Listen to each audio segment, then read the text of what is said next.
Bon, bah c'est parti, ça part sur un tuto pour apprendre à faire du tissage sur cadre. Comme je te le disais, tu te munis d'un cadre, peu importe la taille. Forcément, plus il va être grand, plus ton projet va être long. Il te faut 2 voire 3 crochets, ce serait mieux. Et enfin, il te faut minimum 2 pelotes. Encore une fois, privilégie un coton relativement épais, c'est mieux, ou une acrylique assez épaisse aussi, genre qui se travaille en 5-6 minimum.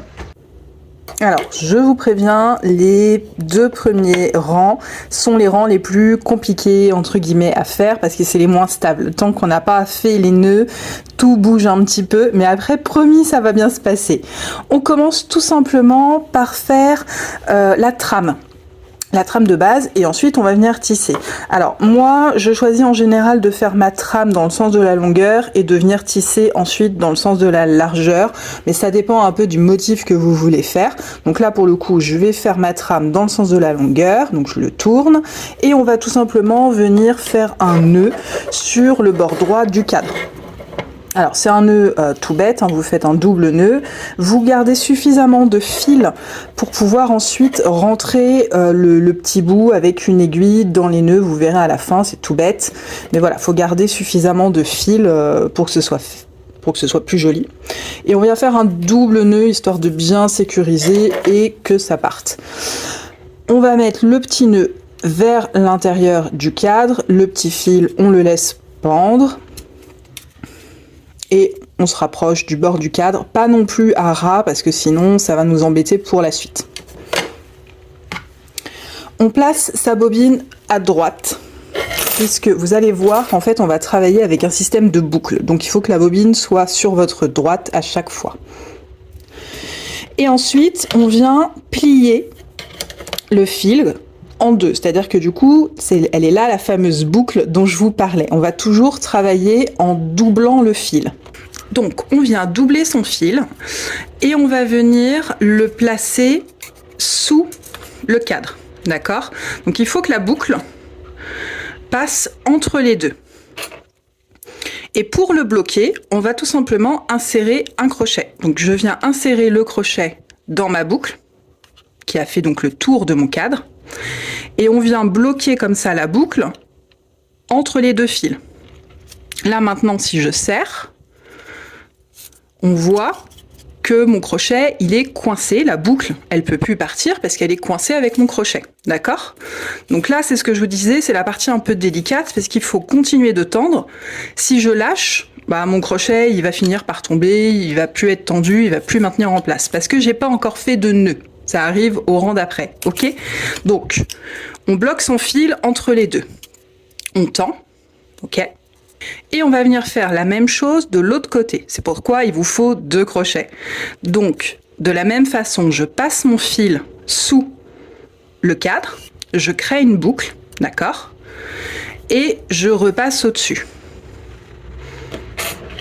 C'est juste, le fait de le passer au-dessus, c'est juste pour pouvoir le tendre de manière plus facile. J'attrape la boucle, du coup, entre mes deux fils, toujours, d'accord? Donc pas le premier, mais ces deux-là qu'on vient de créer. J'attrape ma boucle, je le pose comme ça sur le dessus. Là maintenant, on va pouvoir du coup repartir, toujours en faisant une boucle à droite, puis une boucle à gauche, sauf que cette fois-ci, on va commencer les nœuds pour plus que ça bouge. Donc, je refais une boucle, d'accord, avec mon fil, que je vais passer sous mon cadre. Donc, pour ça, je passe mon fil sous le cadre, et j'attrape le fil avec le crochet. Et je le passe comme une maille coulée dans la boucle qui est sur le crochet. Comme cela. Et vous voyez, ça m'a fait comme une chaînette. D'accord? J'ai toujours du coup mon fil qui repart de l'autre côté. Et on va venir faire la même chose. De l'autre côté, je passe le fil en dessous. Mon crochet, il repasse au-dessus, hein, évidemment. J'attrape le fil et je le passe dans la boucle sur le crochet. On va pouvoir commencer ensuite à serrer les fils. Le fil, il repart toujours sur le dessus. D'accord? On repart dans l'autre sens.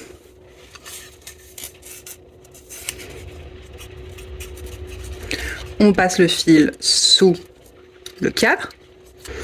On attrape le fil, on le fait passer dans la boucle.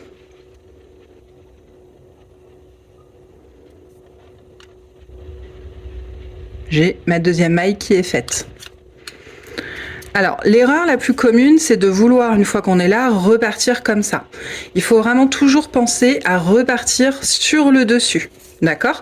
On peut d'ores et déjà passer le fil sous le crochet, par exemple. Ça évite, surtout quand on arrive à la fin, de devoir le ramener devant. Et on continue comme ça.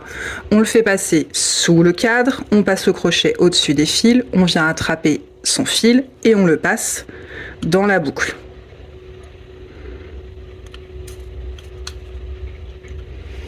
On repasse au-dessus du cadre. On fait tout le tour.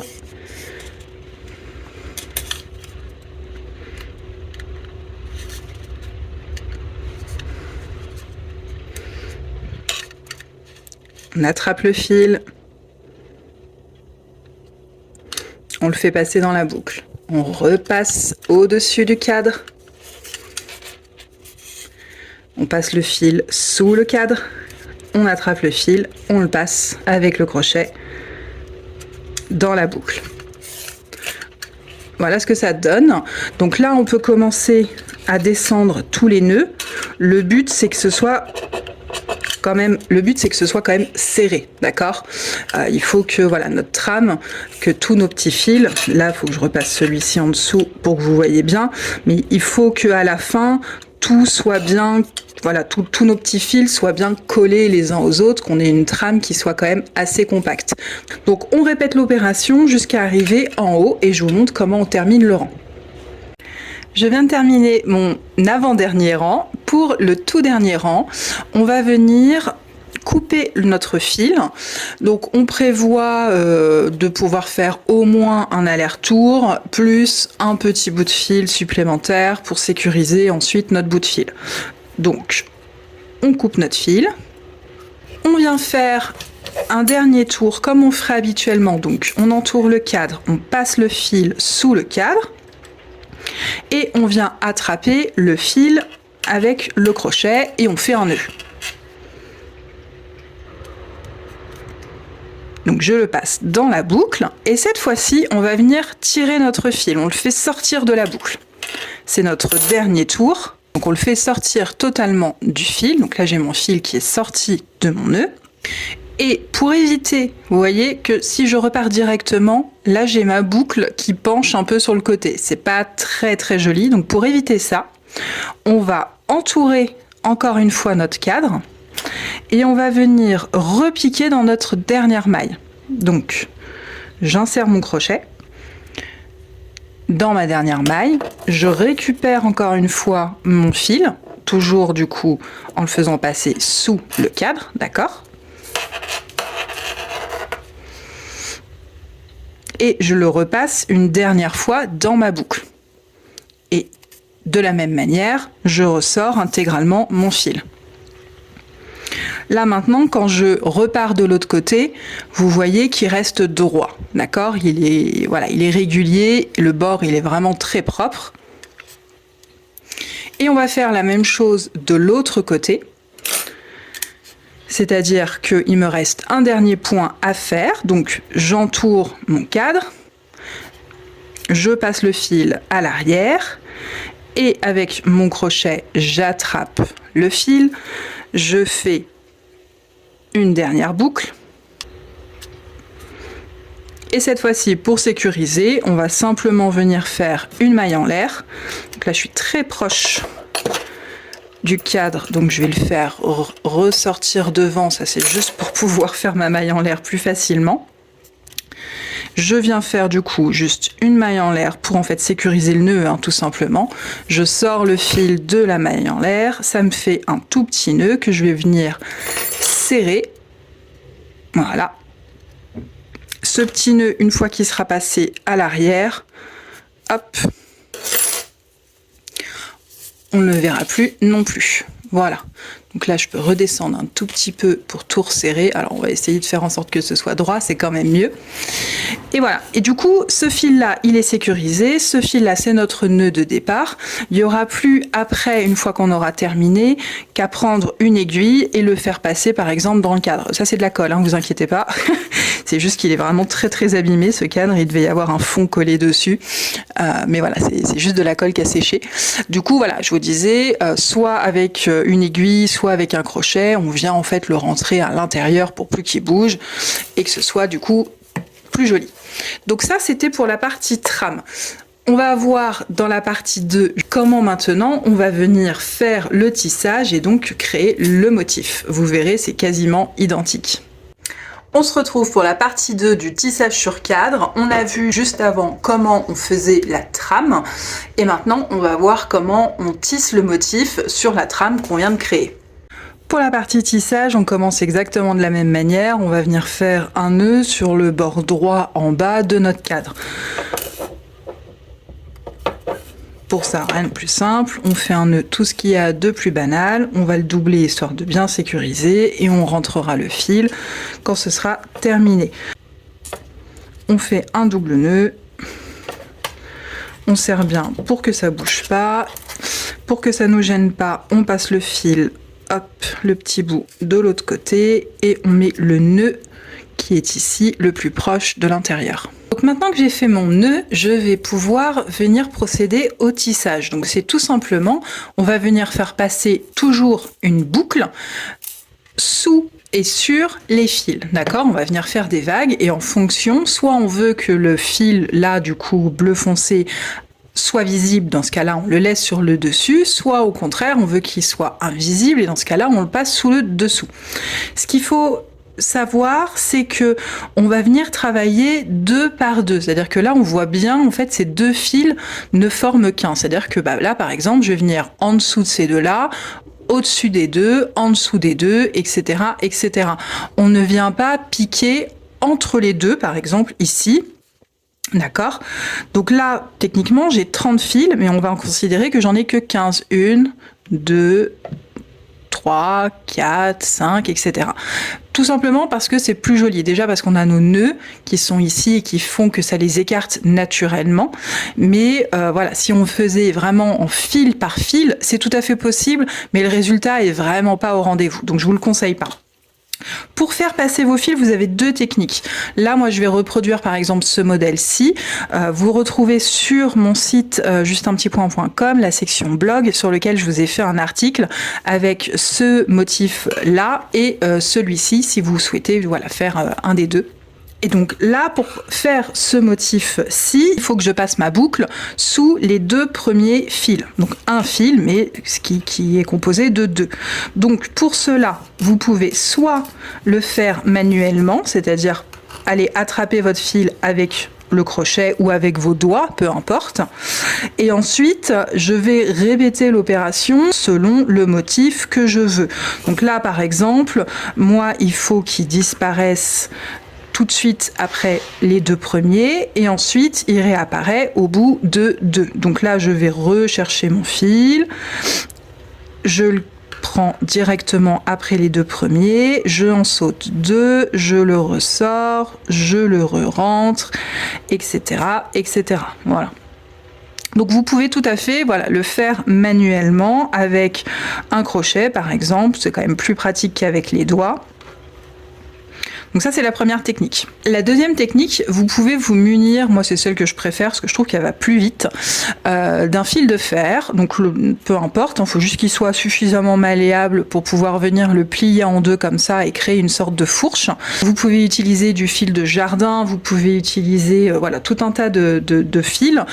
Il faut juste qu'il soit suffisamment rigide quand même. S'il est trop fin et trop souple, ça va pas vous aider. Le but, c'est que ça reste quand même suffisamment droit.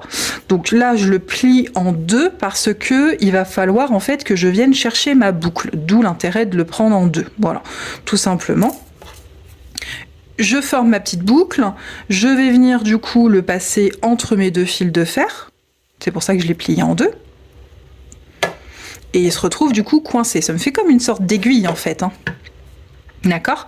Et l'avantage de ça, c'est que je vais pouvoir venir passer mon fil directement sous les câbles, sur les câbles, et le faire en une seule fois. C'est-à-dire que là, je refais mon opération, je passe sous les deux premiers. Je vais venir maintenant soulever mes deux autres, etc., etc. Donc ça me permet en fait de faire passer mon fil en une seule fois. Je trouve beaucoup plus rapide de le faire comme ça, mais voilà, si vous n'avez pas de fil de fer, c'est vraiment pas très grave. Et du coup, une fois qu'on est arrivé au bout, on n'a plus qu'à attraper, tirer, et il y a tout qui vient d'un coup. Donc là, je peux retirer mon petit câble. On va venir tirer un petit peu, le tout c'est de tendre, et donc là on va refaire exactement la même manipulation qu'on avait fait au début, c'est-à-dire que je vais venir faire passer ma boucle sous le cadre, je vais insérer mon crochet dans la boucle, d'accord, pour la sécuriser et qu'elle ne s'en aille pas, et je viens serrer. On peut venir descendre un petit peu, mais ça, on va le faire progressivement de toute façon au fur et à mesure. On vient sécuriser exactement comme sur la partie 1, le fil sur la partie droite du cadre. Donc exactement de la même manière, on fait remonter son fil sur l'arrière avec le crochet. Et on est reparti pour faire le rang numéro 2. Donc là, le premier, c'est toujours un peu délicat parce que comme on n'a toujours pas fait de nœud, les crochets ne tiennent pas encore super bien. Donc pour ça, on coince le fil en dessous, ça évite que ça bouge de trop. Je replie mon fil en deux. Je reprends mon fil de fer. Je le repasse à l'intérieur. Et là, cette fois-ci, je viens cacher mon fil sous les 3 premiers brins. Et ensuite, il va être visible sur les 3 prochains. Et on continue, on le cache sous les 3 prochains et il est visible sur les 3 suivants.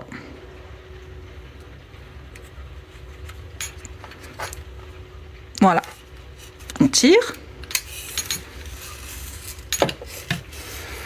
Alors, la seule chose qu'il faut faire attention, c'est que le fil ne torsade pas. Là, vous voyez que il est venu se mettre au-dessus. Donc, dans ce cas-là, il faut juste, hop, voilà, les détorsader pour que le fil du bas reste bien en bas. D'accord ? On va venir faire notre premier nœud, exactement de la même manière qu'on a fait précédemment. On vient passer la boucle sous le cadre, le fil sous le cadre. Hop, je passe mon crochet par-dessus, j'attrape mon fil et je le fais passer dans la boucle. J'ai plus qu'à venir tirer sur l'autre fil. Je descends un petit peu et je passe le fil de droite sous le cadre, je l'attrape et je le passe dans ma boucle.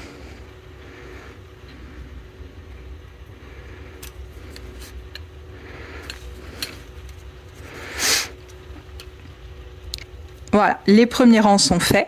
L'intérêt d'avoir un troisième crochet, c'est pour pouvoir venir descendre vos câbles plus facilement, enfin vos fils plus facilement. Donc déjà, on commence par resserrer les côtés. Et ensuite, en fait, on va venir descendre les fils et les plaquer le plus possible pour en fait les faire descendre et qu'ils soient bien plaqués les uns sur les autres et que vous ayez bien du coup les rangs qui se suivent bien calés, bien collés ensemble. Si vous avez trop d'écart, le motif il sera pas joli. On va refaire un rang ensemble pour vous montrer. Je plie mon fil en deux, je passe mon câble, enfin mon fil du coup dans mon petit fil de fer. Encore une fois, ça marche très bien avec les crochets, c'est juste un poil plus long. Et là maintenant, je vais faire 2, 1, 2, 1, 2, 1, 2 et 1. On tire. On s'assure que le fil du bas est en bas et le fil du haut est en haut. On baisse un peu. On fait passer le fil derrière, on l'attrape avec le crochet et on le fait passer dans la boucle. Et on vient resserrer le deuxième. On le passe sous le cadre. On attrape le fil avec le crochet. On le passe dans la boucle pour le sécuriser.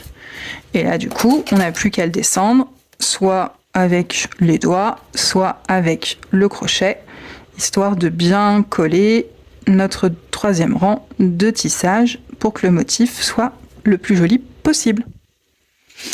Et on répète l'opération jusqu'à la fin.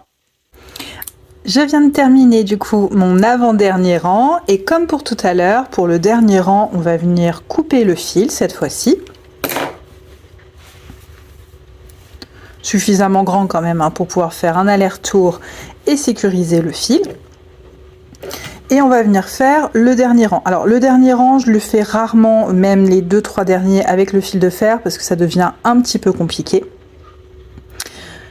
Du coup, là c'est une séquence où je fais de 3 en 3. Donc on passe le fil,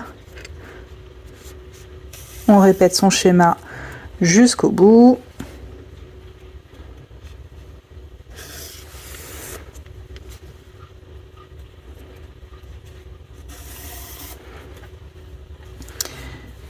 Une fois qu'on arrive au bout, on va refaire comme d'habitude, passer le fil sous le cadre. On attrape le fil, on le fait passer dans la boucle et cette fois-ci, on tire.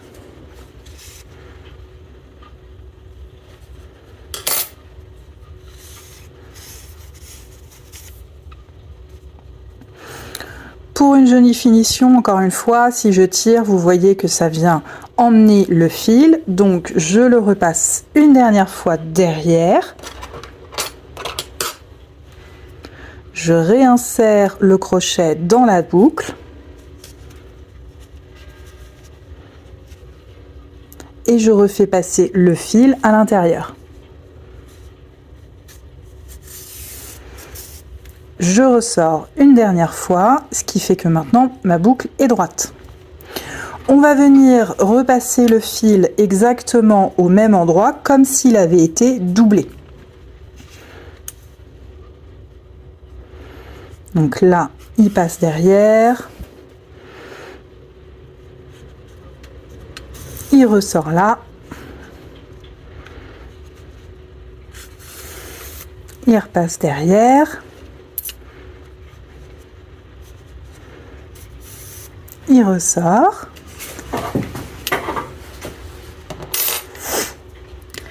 On passe le fil autour du cadre jusqu'à l'arrière, on l'attrape et on le passe une dernière fois autour dans notre maille.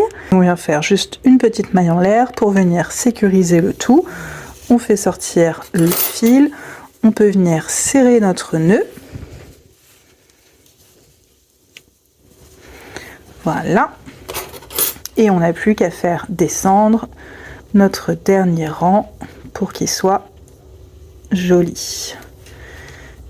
Voilà, donc on peut aussi bien voilà, desserrer les rangs et remettre en place les rangs bleus pour qu'ils soient bien nets et bien droits. Et voilà. Il ne me reste plus qu'à sécuriser ce fil là, je vais le faire passer sur l'arrière à l'intérieur là, de ces câbles là, couper le superflu. Là c'est la version à l'arrière. Bon, si mon cadre avait été joli à l'arrière, le motif il est aussi bien joli à l'arrière que à l'avant, dans ce sens ou dans ce sens.